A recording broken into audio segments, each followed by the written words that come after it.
નમસ્તે દોસ્તો, આપનું સ્વાગત છે ન્યૂઝ ગુજરાતી પર। અહીં અમે તમને રોજની 20 મોટી ખબર આપીશું સરળ ભાષામાં સચોટ માહિતી સાથે। જો તમે છો ચેનલ પર નવા તો તરત જ સબસ્ક્રાઇબ કરો અને બેલ આઇકન દબાવો જેથી દરેક મહત્વપૂર્ણ ખબર સૌથી પહેલા તમને મળે। ચાલો શરૂ કરીએ આજના મુખ્ય સમાચાર। નવરાત્રિના રસિયાઓ માટે મોટા સમાચાર। ખેલૈયાઓ માટે આ સારા સમાચાર છે। હવામાન વિભાગની આગાહી મુજબ આગામી સપ્તાહથી ગુજરાતમાંથી ચોમાસું તબક્કાવાર વિદાય લેવાનું શરૂ કરશે।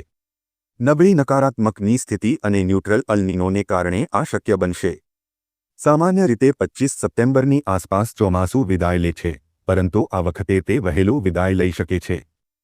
આનાથી નવરાત્રિમાં ગરબા રમવા માટે અનુકૂળ વાતાવરણ મળશે। વરસાદથી પ્રભાવિત વિસ્તારોને લઈને મોટો નિર્ણય।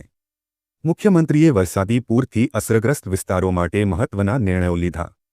પશુઓને તાત્કાલિક સૂકું ઘાસ, ખેતીના નુકસાનનો સર્વે અને 2 દિવસમાં કેશ ડોઝ તથા ઘરવખરીની સહાય આપવાની સૂચના આપી। બેઠકમાં ઘરમકાનની નુકસાની અને પાણીના નિકાલની ચર્ચા થઈ। કાયમી નિકાલ માટે રિપોર્ટ તૈયાર થશે। મૃત પશુઓના માલિકોને ફોટો સાથે સહાય આપવામાં આવશે। એક જ સપ્તાહમાં કપાસિયા તેલના ભાવમાં ₹15નો વધારો। સુરેન્દ્રનગરમાં ખાદ્યતેલના ભાવ વધારાથી લોકોનું બજેટ ખોરવાઈ રહ્યું છે। એક સપ્તાહમાં કપાસિયા તેલના ડબ્બાનો ભાવ 2330થી વધી ₹2345 થયો, જ્યારે સિંગતેલ ₹2360થી ₹2390 થયું। મહિને 24000થી વધુ કપાસિયા ડબ્બા વેચાતા ભાવ વધારાથી 3.6 લાખનું ભારણ વધશે। સતત વરસાદ અને માલની ઓછી આવકને કારણે ભાવ વધ્યા, જેથી ઝાલાવાડના લોકો તેલની પસંદગીમાં મૂંઝવણમાં છે।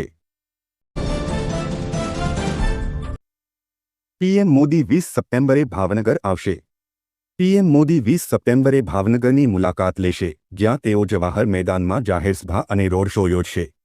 આ મુલાકાત દરમિયાન તેઓ વિવિધ વિકાસ કાર્યોનું ખાતમુહૂર્ત અને લોકાર્પણ પણ કરશે, જેનો હેતુ પોર્ટ અને શિપિંગ ક્ષેત્રને પ્રોત્સાહન આપવાનો છે। આ કાર્યક્રમની તૈયારીઓ પૂરજોશમાં ચાલી રહી છે, જેમાં જિલ્લા વહીવટી તંત્ર અને ભાજપ સંગઠન બંને સક્રિય છે।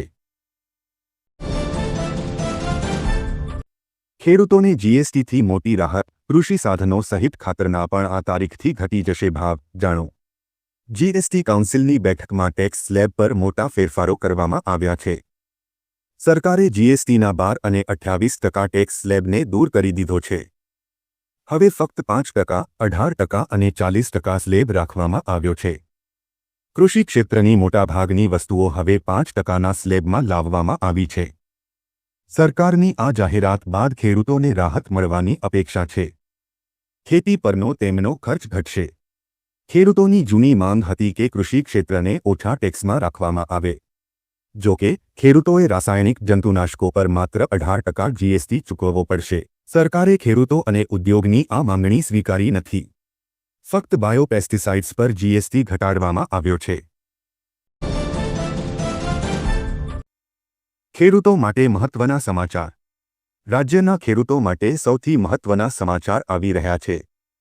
સરકારે આજે વિધાનસભામાં એક સવાલના જવાબમાં જણાવ્યું હતું કે સરકાર ગાંધીનગર ખાતે ડેટા સેન્ટર બનાવશે, જેમાં ખેડૂતોને લગતા તમામ દસ્તાવેજ એક સાથે મળી રહેશે। ગુજરાત વિધાનસભામાં આજે માણસાના ધારાસભ્ય જી.કેસ. પટેલે પૂછેલા પ્રશ્નના જવાબમાં મંત્રી જગદીશ વિશ્વકર્માએ જવાબ આપતા કહ્યું હતું કે સરકાર ગાંધીનગર ખાતે ડેટા સેન્ટર બનાવશે, જેમાં 7/12ના ઉતારાથી લઈ તમામ દસ્તાવેજ મળી રહેશે।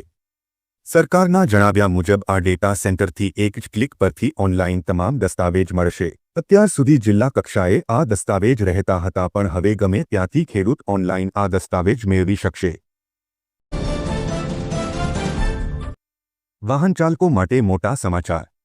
વાહન વારંવાર રસ્તા પર થતા અકસ્માત ઓછા કરવા માટે કેન્દ્ર એક્શનમાં આવી છે। સરકારે કહ્યું છે કે હવે ગાડીઓનો થર્ડ પાર્ટી વીમો હોવો જરૂરી છે। મોટર વ્હીકલ એક્ટ 199ની ધારા 146 અંતર્ગત ભારતીય રસ્તા પર ચાલતી તમામ ગાડીઓમાં ફરજિયાતપણે થર્ડ પાર્ટી વીમો હોવો જોઈએ। થર્ડ પાર્ટી વીમો ન હોવો એ હવે એક દંડનીય અપરાધ બની ગયું છે। જો કોઈ ઉલ્લંઘન કરે તો નવા નિયમ અનુસાર પહેલી વાર અપરાધ થવા પર 3 મહિનાની જેલ અને ₹2000નો દંડ, બીજી વાર ભૂલ થવા પર આપને 3 મહિનાની જેલ અને ₹4000નો દંડ થઈ શકે। પીવીસી પાઇપલાઇન ખરીદવા 22,500ની સહાય અંદર ખેડૂતોને પીવીસી પાઇપલાઇન ખરીદવા માટે સબસિડી એટલે કે સહાય આપવામાં આવશે। ખેડૂતોને પીવીસી પાઇપલાઇન ખરીદવા માટે ₹22,500 સુધીની સહાય આપવામાં આવશે। આ યોજના એ ખેતીવાડીની યોજના છે જેની અંદર તમને વધુમાં વધુ ₹22,500 સુધીની સહાય આપવામાં આવે છે। આ યોજનાની અંદર 3 પ્રકારની પાઇપો માટે દ્વારા સહાય આપવામાં છે। યોજનાનું વોટર કેરીડ પાઇપલાઇન જે ખેતીવાડીની યોજના છે જેની અંદર ખેડૂતોને પાણી લઈ જવા માટેની પાઇપલાઇન માટે સહાય આપવામાં આવે છે જેની અંદર 3 પ્રકારની પાઇપો 1 HDP pipe 2 PVC pipe 3 lamination woven flat tube આ ત્રણેય પ્રકારની પાઇપલાઇન ઉપર અલગ અલગ રીતે સહાય આપવામાં આવે છે। યોજનાની અંદર સામાન્ય ખેડૂતોને કિંમતના 50% અથવા ₹15 જે બંનેમાંથી ઓછું હશે તે મળવાપાત્ર રહેશે।